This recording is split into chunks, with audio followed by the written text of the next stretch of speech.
EVS या पर्यावरण अध्ययन की ऑनलाइन स्टडी में आप सबका हार्दिक स्वागत है। आपने पिछली वीडियोस में जाना कि अलग अलग जगहों पर अलग अलग तरह का फूड पसंद किया जाता है। एक ही चीज़ का इस्तेमाल करके अलग अलग भोजन बनाया जा सकता है। जैसे चावल को राइस को यूज़ करके डोसा, पुलाव, इडली आदि। और बच्चे, बूढ़े और जवान अलग अलग चीज़ें खा पाते हैं। बच्चे और बूढ़े नरम चीज़ें खा पाते हैं और जवान कुछ भी खा सकते हैं। बच्चों, जैसे हम इंसान खाने के लिए अपने दांतों का प्रयोग करते हैं, ज़रा सोचें पक्षी या बर्ड्स कैसे खाते होंगे। वो खाने के लिए किसका प्रयोग करते हैं।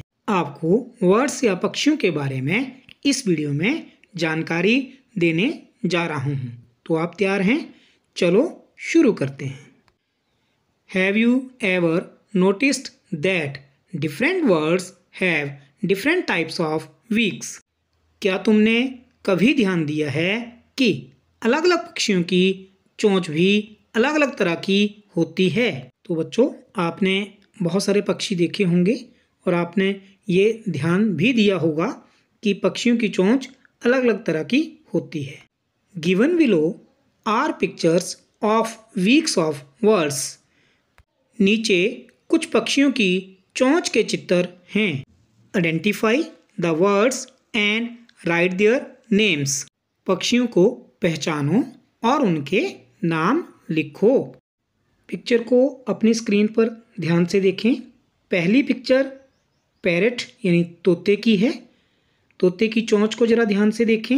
नेक्स्ट पिक्चर क्रो यानी कौवे की है। कौवे की बीक या चोंच को ध्यान से देखिएगा। अगली पिक्चर पीकॉक यानी मोर की है और मोर की चोंच या बीक भी आप देखें। अगली पिक है ईगल या चील की। चील की चोंच को ज़रा ध्यान से देखें। आगे है क्रेन या सार्स और सबसे लास्ट में वल्टर या गिद्ध। आपने इन बर्ड्स या पक्षियों की बीक या चोंच को ध्यान से देखा। आपने देखा सभी पक्षियों की चोंच अलग अलग है। ये बीक या चोंच अलग अलग क्यों है, चलो जानते हैं। Just as birds have different types of beaks, they also eat different types of food. जैसे पक्षियों की चोंच अलग अलग तरह की होती है, वैसे ही इनका भोजन भी अलग अलग तरह का होता है। While some eat fruits, some eat seeds, some eat eggs, while others eat fish. पक्षी तरह तरह की चीज़ें खाते हैं।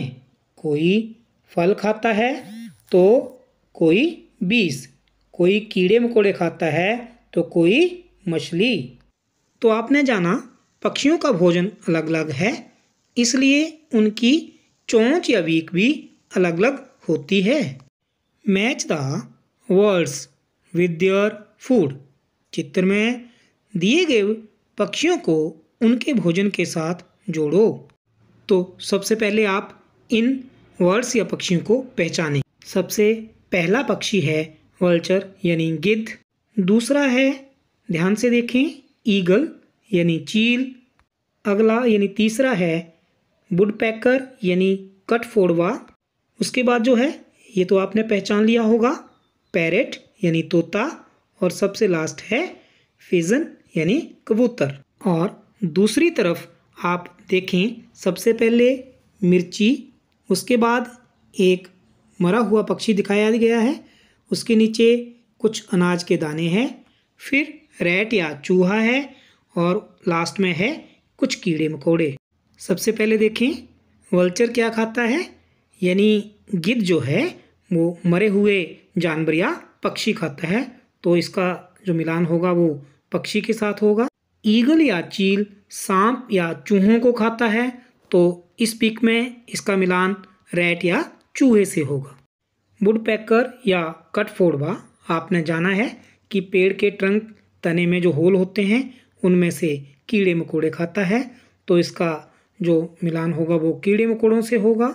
पैरेट यानी तोता, आपको पता है इसे क्या खाना पसंद है? मिर्च, तो इसका मिलान मिर्च या चिल्ली से होगा। लास्ट है पिजन या कबूतर, तो कबूतर क्या खाता है? दाना। इस तरह से आप इनका मिलान करें। Have you ever noticed that words fly and walk in different ways? Their neck movement also differ. क्या तुमने कभी ध्यान दिया है कि पक्षियों के उड़ने, चलने और गर्दन घुमाने के तरीके अलग अलग हैं? The myna moves her neck back and forth with a jerk. मैना झटके से अपनी गर्दन आगे पीछे करती है। The owl can rotate its neck backwards to a large extent. उल्लू तो अपनी गर्दन पीछे तक घुमा सकता है। Can you move your neck like the owl? क्या तुम भी ऐसा कर सकते हो? उल्लू की तरह अपनी गर्दन को पीछे तक घुमा सकते हो? तो वर्ड्स या पक्षियों के चलने, उड़ने और गर्दन घुमाने के अलग अलग तरीके हैं। There are some words which can imitate our voice. कई पक्षी ऐसे हैं जो हमारी बोली की नकल कर सकते हैं। Do you know the name of any such word? क्या तुम ऐसे किसी पक्षी का नाम जानते हो जो हमारी वॉइस की नकल कर सकता है? Draw its picture in your notebook. Color it and write its name.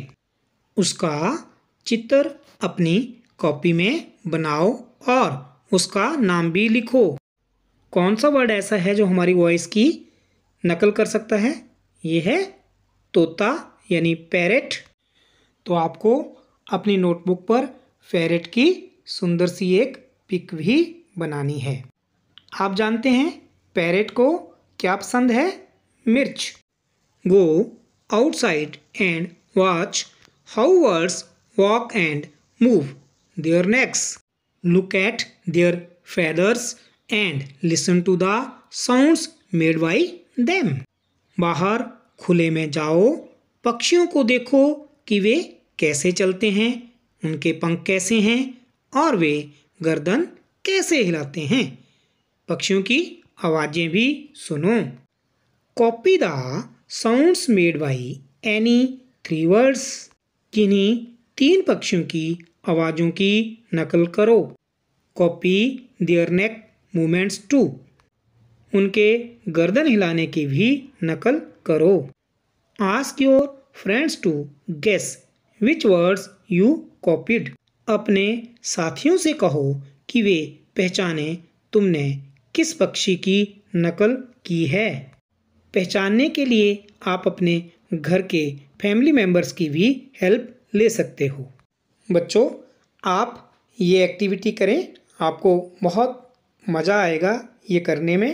और आप पक्षियों की नेक मूवमेंट, उनकी साउंड और उनके फैदर्स यानी पंखों के बारे में भी जानकारी प्राप्त कर पाओगे। जैसे अभी मैं ये साउंड निकाल रहा हूँ, आप पहचाने ज़रा, कुहू कुहू। तो ये कौन से पक्षी की साउंड लगी आपको? ये कोयल की साउंड है। ऐसे आप भी कोशिश करना पक्षियों की साउंड को कॉपी करने की। The feathers of birds are of different colors, shapes and sizes. पक्षियों के पंख अलग अलग रंगों व डिज़ाइन के होते हैं। Their feathers help them to fly and keep them warm too. इतना ही नहीं, पंख उनके शरीर को गर्म भी रखते हैं और उड़ने में भी मदद करते हैं। From time to time, birds lose their old feathers and new ones grow in their place. समय समय पर पक्षियों के पुराने पंख झड़ जाते हैं और नए पंख आ जाते हैं। You must have often seen feathers of birds laying around. तुमने भी कई बार पक्षियों के गिरे हुए पंखों को देखा होगा। Collect feathers which you find laying around. पक्षियों के गिरे हुए पंखों को इकट्ठा करो और उन्हें अपनी कॉपी पर चिपकाओ। नोटबुक पर फेदर्स या पंखों को चिपकाने के बाद उनकी एक सुंदर सी पिक खींचकर अपने व्हाट्सएप ग्रुप में अपने क्लास टीचर को सेंड करें। इस वीडियो में इतना ही। Have a nice day.